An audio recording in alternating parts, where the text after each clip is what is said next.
Prova a parlare. 1, 2, 3, 1, 2, 3, prova, prova. First operation we would like to analyze is the calibration process for the Racquetlab. So we can go to the first page, first menu, and press up. We will calibrate at 4 kilos. Using a digital scale we can look at display and looking for a perfect reading of 4 kilos. We can rotate lightly the wheel to get the 4 kilos and press the center button to give confirmation of the data. Then we go to the lower menu to 20 kilos. We rotate clockwise up to 20 kilos. We rotate lightly and press when we get 20 kilos. Okay. Again. So we can check going to the free test if the reading of the digital scale has a good coherence with the reading of the machine. This is the first operation we have to do with the Racquetlab. So calibration on 4 kilos and 20 kilos using a digital scale.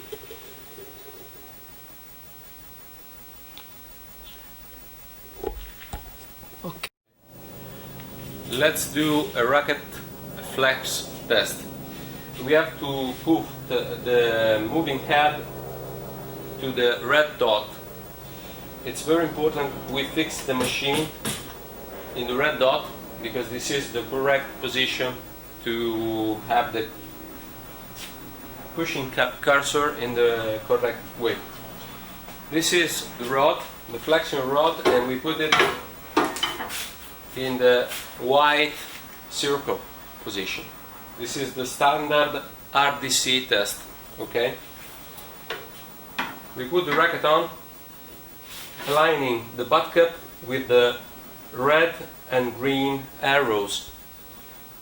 You can find the 27-inch length written above, and we lock the handle in this way. We control the right position of the head, and we start going on the frame flex menu. We press down and we turn the wheel, listening to the beep. We go up and then down. We do a second test, up and down, and then we go down to read the results. 33 Ra, and the real value is 0.81 kilograms on millimeters. If you want to get other position stiffness, only we have to move the rod in another position, here, here, here, and here maybe, and getting the other values. So we have to do exactly the same. We go up and down, up and down, and read the results, pushing down the button. My suggestion is doing 2 times for every test to get a better consistency. It's a sort of mechanical assessment of the racket on the machine.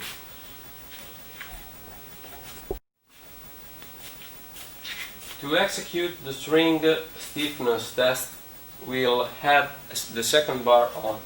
We move the head to the first yellow dot position and put the rod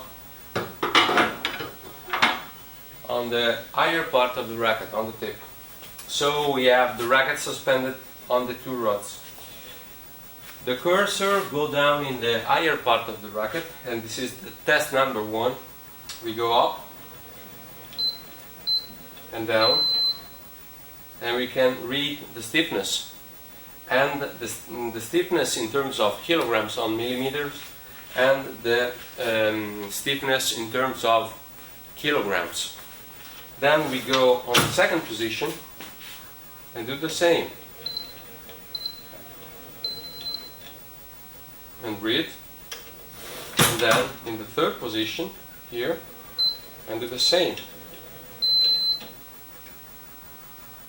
And so we can have a correct image of the stiffness on the string plane of the racket. When we analyze another test on the sweet spot, we do the same, starting from the first, then the second, and then the third dot. The fourth test is doing like that, moving the racket in this position, and the fifth test is doing like that, moving the racket in this position. So we can push the string bed not exactly in the center, but on the right and on the left. So we can get the correct image of the stiffness on the whole string bed of the racket. Another interesting test, I think, it's the torsion beam.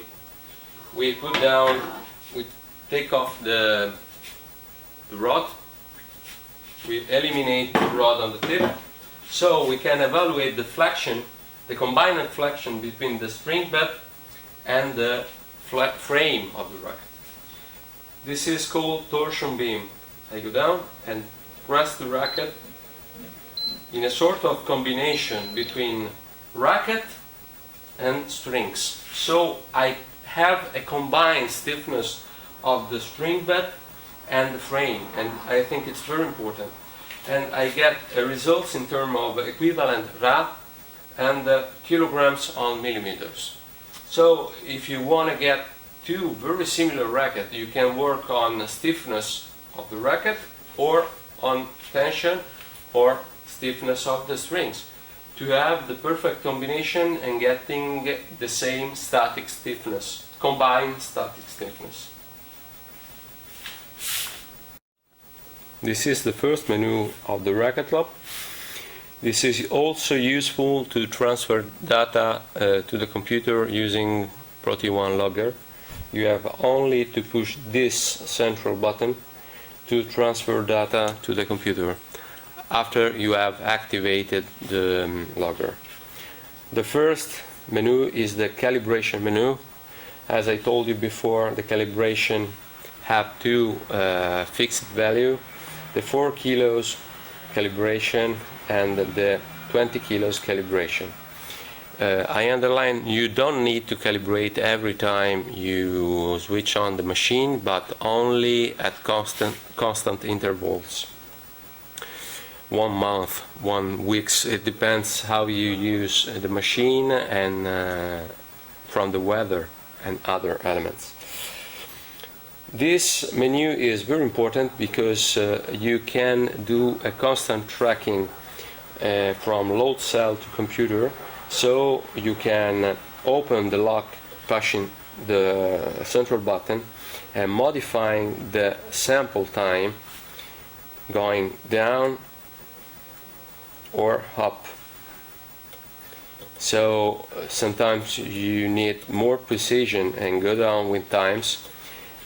Sometimes you need less accurate evaluation, so you go up with sample time.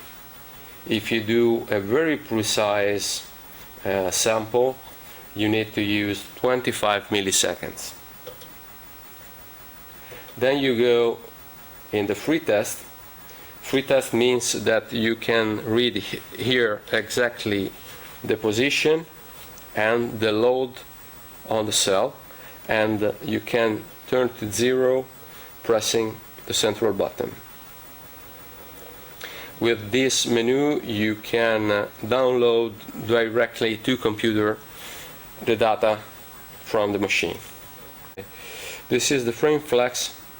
Frame flex is the most important test we do on racket.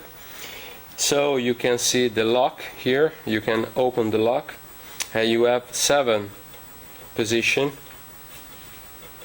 7 memory position, 8 memory position, to keep in mind the various results you get in the various positions. So, and transfer it to the computer. 8 samples. You go down and you do the test like we have described before. The other one is string plane. You know, we have 3 test positions. The first one is the top, center, and low part of the string bed.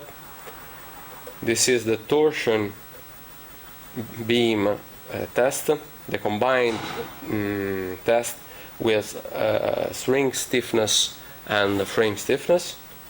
Here you have 3 positions, but I think you need only 1 position, the central one. Sweet spot analysis, 5 positions: the high, the center, the low, left and right position.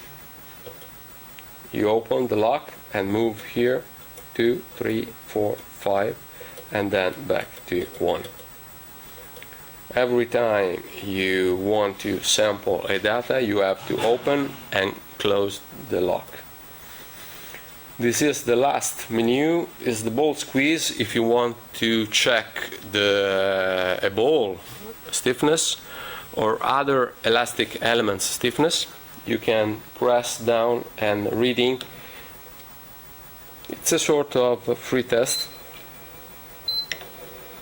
and then need to check how much the ball is rigid. This is a resume menu, and those are some parameters, some meshing parameters, and my advice is not to touch this. We don't need to move. Only one element can be interesting. This one, 15 kilos. Sometimes when you check very elastic and deformable frames, you need to go down to 12 kilos. 12 kilos, because sometimes the racket flex too much, and 15 kilos give too much deformation to the racket. That's all.